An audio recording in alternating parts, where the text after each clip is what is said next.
¿Qué tal, amigos? Tengan ustedes muy buenas noches. Los saluda su amigo de siempre, Ricardo Monteagudo, a través de la señal descentralizadora de ATV Sur.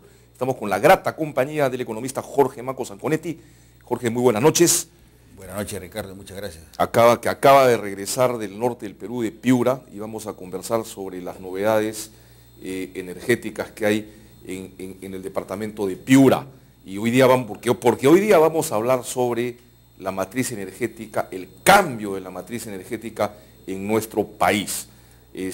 Bueno, dejo con el uso de la palabra a Jorge Maco Zanconetti y solamente voy a decir que nos va a comentar sobre una importante y potencial reserva de gas que viene trabajando la empresa Savia Perú, que es una empresa del Estado colombiano, en donde hay participación coreana también, creo. Corea, la empresa estatal de Corea del Sur. Y empresa estatal de Corea del Sur. Forma parte de este consorcio seguramente. Es un lote que tiene un potencial similar, probablemente por confirmar naturalmente, en el océano, en el mar, similar al del lote 56. Así que dejo con el uso de palabra a Jorge Manco. Sí. Mira, Ricardo, acabo de estar en Piura, justamente un evento organizado por Colegio de Ingenieros de Piura, capítulo de industriales, eléctricos, ¿no?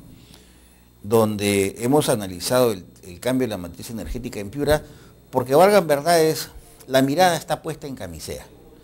Lote 88, lote 56, lote 57, lote 58, ¿no? O sea, Camisea ha cambiado la matriz del Perú del 2005 para adelante, ¿no? Básicamente el gas, como vamos a ver, en especial en la generación eléctrica a gas, ¿no? Bueno, es verdad. Y es también, ahora nos permite ser, digamos, autónomos, tenemos producción de GLP gracias a los líquidos, incluso de julio del año pasado ya estamos exportando más de 500 millones de pies cúbicos, no a México, sino al Japón, por ejemplo, que está en reconstrucción, que está pagando hasta $15 por millón de BTU, a Corea del Sur, ¿no? A España, a Canadá. El problema va a ser cuando el próximo año, el segundo semestre del 2012, se cumple, digamos, el contrato firmado con la Agencia Federal de México y tengamos que exportar a Manzanillo, a la planta de Manzanillo, y ahí el precio del gas se va a caer, porque el precio del gas está a menos de $5 el millón de BTU, entre 10, 12, $15 que está pagando ahora a Repsol, el precio se va a caer, y lo cual va a ser también afectado el fisco, pero eso es un tema que vamos a tratar a futuro. Lo interesante, fíjate, no sé si podemos ver el cuadro de reservas de gas natural. Sí, por favor, si pudiésemos pasar el cuadro de reservas. Cambiemos la mirada de Camisea al norte, a Piura, a Talara. Ahí tenemos el cuadrito, efectivamente, como lo está diciendo con mucha propiedad Jorge Manco, cambiemos la mirada hacia el norte. Lo amarillo es lo del norte, ¿no? Lo del norte, ¿no? Actualmente, fíjate, Ricardo, toda la producción que hay en Talara, ¿no?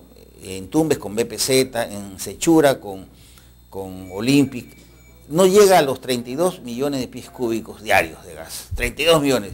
Y Camisea está produciendo más de 320 millones de pies cúbicos al día para el mercado interno y más de 500 millones para la exportación, ¿no? Entonces, acá en Sechura, en el lote Z2B y lote Z6, donde está justamente una empresa Savia, que tiene un problema, Ricardo, un problema de credibilidad. Un problema que no es de Savia, sino está operando en el lote que antes estaba Petrotec. Ya. Que tenía malos antecedentes. Por supuesto. ¿No? Pasivos, o sea, que te digo, una mala imagen. Bueno, lamentablemente esa imagen en la población, ¿no? Genera pues desconfianza, recelos. Entonces, algo parecido a una historia en un departamento limítrofe un poquito más al norte. Lógico, que lo hemos tratado acá con Yanacocha, ¿no? Entonces, pero fíjate el potencial que tiene el lote Z2B, que está al frente, a Sechura, es casi equivalente al lote 56 que se está exportando, ¿no? De ahí salen 500 millones de pies cúbicos. El proyecto que tiene Savia, Perú, para sacar gas por Sechura, es sacar aproximadamente 60 millones de pies cúbicos al día, que en pequeño va a revolucionar la matriz energética de Piura, generando energía, para empezar, porque Piura, aunque te parezca mentira y sea contradictorio, es el departamento que está en cobertura de electrificación rural por debajo del promedio nacional. Increíble. Casi el 70% de los hogares rurales de Piura y de Sechura no tienen electricidad y no tienen abastecimiento de agua, ¿no? Entonces, ¿cómo vas a desarrollar país, ¿no? a elevar el ingreso, inclusión social, si no tienes energía barata? También tuvimos oportunidad, Ricardo, de estar en el grifo de Gascot, ¿no? El grifo de Gascot, que utiliza el gas natural de una empresa nacional como es Petrolera Monterrico, ¿no? Entonces Petrolera Monterrico le vende a esta Gascot y Gascot a su vez usa las instalaciones del grifo Primax en Piura. Hay un solo grifo. ¿A cuánto vende el metro cúbico de gas? A un sol 65, ¿no? En Lima está un sol 20, un sol 22, un sol 19. Hacen cola, Ricardo, lo he visto. Ahora, hay un detalle que quería comentar antes que me olvide. Talara, pues es una zona que hace algunos años tenía conexiones domiciliarias, de gas natural. O sea, en Talara, digamos, por primera vez en el país se empezó a cambiar la matriz energética y funcionó bien varios años, ¿no? Así fue la cosa, ¿no? Hasta que vino la privatización. Entonces, de Petroperú, que felizmente, gracias a los trabajadores de Petroperú, y este es otro detalle, hay 85 trabajadores despedidos de Petroperú del año 96 que le están ganando un juicio al Estado peruano en la Corte Interamericana de Costa Rica. Son trabajadores que no cobraron ningún incentivo, ningún cese colectivo, o sea, ningún beneficio. Y en la práctica, gracias a esos trabajadores, hoy día podemos hablar de fortalecer Petroperú, modernizar Talara, que Petroperú pueda participar en el gasoducto del sur, que Petroperú pueda participar en el GLP, que Petroperú pueda volver a la integración vertical del upstream teniendo producción, ¿no? Entonces, pero fíjate, acá en este tema del gas hay la posibilidad, ¿no?, de poder explotar con el respeto ambiental estos 2 trillones de pies cúbicos que existen en el Zócalo, que casi son equivalentes a lo que hay en Pagoreni. Entonces, pero no solamente para Piura, imagínate tú, la empresa minera que hace fosfatos, Vale, brasileña, que está en Sechura. Hay importante producción pesquera en Sechura. Sechura es el número 1 a nivel de país. Están produciendo más de 45.000 toneladas de conchas, ¿no?, de abanico, que se exportan a exquisitos mercados, no solamente aquí Lima con sus cevichitos, sino se exporta, y es una exportación que genera más de 30 millones de dólares. Francia es un gran mercado, Estados Unidos, entonces, pero ¿qué problema tienen? Un problema de energía. Y la tienen a la mano, ¿no? Lo mismo con las empresas agroindustriales, pero no solamente para el mercado pequeño. Fíjate, hemos estado en Piura confirmando una cosa, hay déficit energético en el sur, ¿no? Tacna, Moquegua, Arequipa, y en el norte. Le estamos comprando al Ecuador y energía cara, casi $300 megavatio hora, ¿no? Energía carísima, ¿no? Y nuestra reserva que tenemos de energía, la reserva, prácticamente tenemos una reserva que es a generadores a petróleo, que también es cara y contaminante. Teniendo este potencial que estamos viendo, no sé si podemos pasar al otro cuadro, donde por favor, vamos a ver a la producción eléctrica, ¿no? Producción de energía eléctrica, sobre todo según fuente de generación, ¿no? Claro, la fuente de generación más importante, Ricardo, sigue siendo la hidráulica. ¿No?, que participa con, por ejemplo, a septiembre, enero-septiembre, lo que va el año, con un 58%, ¿no? Entonces, y vemos ahí una disminución, si antes participaba la producción de energía hidráulica, que aprovecha la caída del agua, de un 76%, el 2004 estamos pues en 58%. Esto tiene que ver con el efecto camisea, porque el gas natural, de prácticamente de explicar el 10% de la producción de gas natural, ahora está explicando el 37%. Creo que el otro cuadro es más ilustrativo, están los porcentajes. En el otro cuadro están los porcentajes, pero déjame hacerte un par de preguntitas con relación a o sea, digamos, el año 2004, las 3/4 partes de la generación eléctrica venían de las centrales hidroeléctricas, básicamente. Exacto. Y la tendencia es llegar a la mitad, 50%, ¿no es cierto? Claro. Ese es un poco otras fuentes de generación eléctrica se mencionan, por ejemplo, el gas natural, que todos lo conocemos, el carbón, la residual, el diésel, teníamos información de que muchas plantas funcionan en el país. En Tarapoto creo que hay una planta que funciona con diésel residual. Sí, claro, ¿no? diésel residual son. Diésel residual. Ahora, no figuran para nada, digamos, fuentes novedosas como la energía eólica, por ejemplo. No aparecen porque aparecen como otros, porque son mínimos. A eso quería llegar. O sea, en eso estamos en pañales en el Perú. En pañales, fíjate, en España, en Noruega, en Dinamarca, en Holanda, ¿no? La energía eólica es o la segunda o la tercera energía. Ahí quería llegar. ¿no? Y es energía sana, ¿no? Entonces, en la práctica, y renovable, prácticamente el viento lo tienes tú permanentemente. Pero aquí hay un detalle. ¿Me hace enseña Jorge Manco, por favor? Discúlpame. Sí. Vamos a una pausa comercial y regresamos. Estamos hablando sobre cambiar la matriz energética en el Perú con el economista y profesor catedrático en la Universidad Mayor de San Marcos, Jorge Manco Saconetti. Regresamos.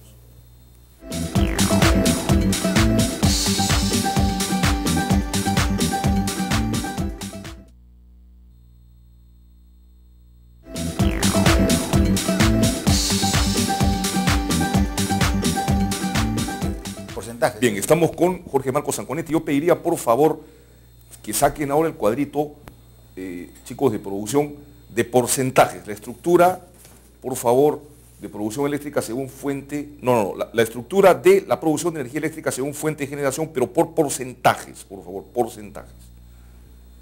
Ese es, ¿no? Ahí estamos. No, el otro creo que es. Producción de energía eléctrica, ya. El otro cuadro. El otro cuadro, por favor. El que está en... Pero sí, ahí está, ese cuadro. Entonces, ahí se puede observar. Lo importante, fíjate, Ricardo, aquí es que hemos pasado el 2005, ¿no? Ya con Camisea, de 17%, casi 18%, era la producción eléctrica a base de gas natural. A base de gas natural. Y ahora estamos en 37%. Ya, acá entonces, si la producción eléctrica en base a gas natural llega a esos porcentajes, para que sea un buen negocio para el país, tiene que ser eficiente, ¿no es cierto? Eficiente. Y acá explícanos un poquito sobre lo que es el ciclo simple, ciclo combinado. Claro, está bien en el inicio, en el arranque de una industria nueva como fuera el gas en el Perú, fuera la experiencia de Talara que tú mencionaste. El Perú prácticamente el gas natural es un fenómeno nuevo, todos estamos aprendiendo. Pero el negocio siempre, lamentablemente hay que decirlo, fue siempre visto a la exportación, no al mercado interno. Prueba de ello es pues que el consumo residencial es mínimo, nuestras industrias tienen restricciones para su abastecimiento de gas, las reservas del lote 88 todavía se están negociando para que sean liberadas del proyecto de exportación y puedan estar al servicio de las empresas industriales. El tema es que, exceptuando la planta de GEL, ¿no? Del grupo Endesa de Italia, porque el principal accionista del grupo Endesa, ¿no? es el Estado italiano, un 28%, Energy de Italia, ¿no? Exceptuando esa planta de Ventanilla, que es a ciclo combinado. ¿Qué significa ciclo combinado? Que tú tienes un generador, ¿no? que quema gas para generar energía, y al costado tienes otro generador que aprovecha el calor producido por el vapor generado en el primer generador. Entonces ese vapor, ¿no? generado por el calor te mueve la turbina y evidentemente el factor de eficiencia es mayor, casi 65%. En otras palabras, produces más electricidad con el mismo volumen de gas, ¿no? Y es ambientalmente, económicamente es lo mejor, ¿no? Acá, exceptuando esa planta de Ventanilla, las plantas que tiene, por ejemplo, Enersur o que tiene Calpa, se están reconvirtiendo recién a ciclo combinado, acá 2-3 años, ¿no? Pero eso sería, y lamentablemente están haciendo colas empresas eléctricas que demandan gas, pero a ciclo simple. O sea, yo siempre, una filosofía que tengo es producir electricidad a base de gas natural, rico en metano y en etano, que es el insumo fundamental para la petroquímica, es como hacer taxi con un Mercedes-Benz. Es un lujo, claro. ¿No? O con un Audi, no sé qué carro te guste más, pero bueno, entonces es un lujo. Entonces, acá, si nosotros, está bien que sea 1/3 de la producción a gas natural, pero eficiente, todas a ciclo combinado. Hace algunos años, el 2007-2008, salió un decreto supremo donde ya se prohibían, ¿no? las plantas eléctricas a ciclo simple, ¿no? Pero las presiones, pues, la sociedad eléctrica, la sociedad nacional, ahí, que libre mercado, que, ¿no? Entonces, acá el interés del público, el interés nacional es que se use eficientemente el gas. No podemos desperdiciar el gas natural en ciclo simple, donde prácticamente aprovecho yo el 30% y el resto se desperdicia, ¿no? Entonces es un problema que tienen que ponerse las pilas o Sinermin, el Ministerio de Energía y Minas, ¿no? El propio ministro, ¿no? El ministro sabe de esto porque evidentemente él es de generación eléctrica, ¿no? Pero acá viene un detalle, ¿no? En el cuadro, cuando vemos nosotros el peso que tiene los residuales y el diésel en la producción eléctrica. Vamos a volver al cuadrito, por favor, nuevamente. Mira, el peso en la producción eléctrica a partir de residuales y diésel aparentemente es mínimo, ¿no? Hemos bajado, pues, por ejemplo, el residual de 5.4%. El 2004. No, el 2004 a 1.1, ¿no? Bueno, ya. Entonces, ese es el efecto camisea, porque ahora las empresas industriales que usaban sus calderos, ¿no?, a petróleo residual, ahora usan gas, sobre todo en Lima, ¿no? Las cementeras, cerámicas, no, bueno. Pero el tema es que tanto los residuales como el diésel marginan el precio de generación. Me explico. La ley de concesiones eléctricas determina que el productor, el último productor, el que tiene el costo más alto, determina el precio de la electricidad. Entonces, eso es conveniente para las empresas, pero no es conveniente para el usuario, porque en la práctica estamos pagando una tarifa relativamente alta, 11 centavos por kilovatio hora, cuando de repente debiéramos pagar 8, ¿no? O 9. Entonces, ahí estamos pagando una ineficiencia, porque había que promover, porque ya no estamos en los 80, donde prácticamente había apagones ¿no? Ahora tenemos una pequeña reserva de generación, porque, ejemplo, se cae por algún motivo, un desperfecto, la hidroeléctrica del Mantaro, ¿no?, que son casi 800 megavatios. Se cae por algún motivo. No tenemos cómo reemplazarla. No tenemos. Medio país estaría a oscuras. Entonces, eso es lo importante, de tener una cartera de oferta de recursos donde no dependamos ni de las hidroeléctricas, porque el fenómeno calentamiento global, se secan las lagunas, los hielos están desapareciendo. Tenemos información que casi todos los reservorios del país están a menos de la mitad de su capacidad, algunos 18%. Por ejemplo, 20%, ¿no? entonces eso te dice lo susceptible que es, y si pensamos en términos de largo plazo, 20, 30 años ya no va a haber cordillera blanca, ¿no? Hasta menos, ¿no? Entonces, hay un proceso de calentamiento. Entonces, pensemos en otras energías renovables, que las tenemos. Tú has mencionado una, la eólica. En el caso del gas, es un recurso y tenemos potencial en el norte, como hemos visto, no solamente en Savia, que tiene un proyecto interesante para sacar 60 millones de pies cúbicos, que sería toda una revolución energética en Sechura, una provincia que yo digo bendecida por la naturaleza, ¿no?, porque tiene gas, tiene fosfatos, tiene petróleo, tiene conchas de abanico, tiene langostinos y tiene rica comida, dicho sea de paso, ¿no? Entonces, fíjate, en ese panorama, ¿no?, cambiar la matriz energética implica que el Estado se ponga las pilas. Eso no puede ser dejado al libre mercado, ¿no? Para empezar, hay que promover la inversión con responsabilidad social, y estamos viendo que cada vez es más difícil la construcción de hidroeléctricas, por ejemplo, en la vertiente oriental, en la selva. Ahí hay aproximadamente 57.000 megavatios. Tú piensas que la potencia instalada en el Perú está sobre los 6.000 megavatios, ¿no? O sea, y Brasil necesita cada año incrementar su potencia en 6.000 megavatios. O sea, Brasil es un gigante que cada año necesita incrementar todo lo que tiene. Todo lo que Perú tiene. Entonces, y a ellos les interesa que nosotros produzcamos electricidad en la selva, ¿no?, oriental. Puede ser un negocio para los brasileños, para nosotros también, siempre y cuando sepamos negociar. Pero si tú no consultas a la población, si tú vas a trasladar gente, si tú haces contratos que no son transparentes, evidentemente va a haber otros congas, pues, ¿no? Entonces, ese es un problema. Ya no es tan fácil como en los años 70 construir centrales hídricas. Entonces tenemos que ver el gas Porque, como te digo, hemos dejado mucho camisea al sector eléctrico cuando tenemos otras fuentes. En el caso del norte, Talara tiene un enorme potencial, pero como allí, a diferencia de camisea, el gas es asociado al petróleo. Me explico. Tú sacas petróleo y sale gas, ¿no? Entonces tienes 2.500 pozos productores. En camisea tienes 6, 8 pozos, no tienes más, ¿no? Entonces, la cantidad, los volúmenes de gas por cada pozo son mínimos. Entonces tienen que juntarlos, ¿no? Es más costoso. Es más costoso. Es más costoso recolectar sobre todo y reinyectarlos, ¿no? Entonces ahí tiene que haber medidas promocionales. Pero hay una que es fundamental, que el Estado prohíba taxativamente, claramente, ¿sabes? Antes se venteaba el gas, es como tirar plata a la atmósfera, se venteaba.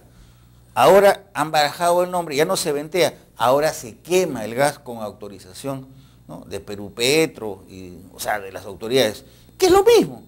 Entonces, no, acá hay que decir, ¿sabe qué, señor? Usted ni me ventea, ni me quema gas, lo reinyecta, y el Estado va a dar una promoción para la reinyección de ese gas, porque necesitamos ese gas para cambiar la matriz energética en el norte, para que de Piura, para que de Talara salga el gas para Chimbote, por ejemplo, para la siderurgia, para que nuestros agroexportadores tengan energía barata, para que las empresas pesqueras, en lugar de quemar petróleo residual, petróleo diésel, para los mototaxistas, para las amas de casa. Es decir, eso que está viendo con camisea, hagámoslo en el norte, ¿no?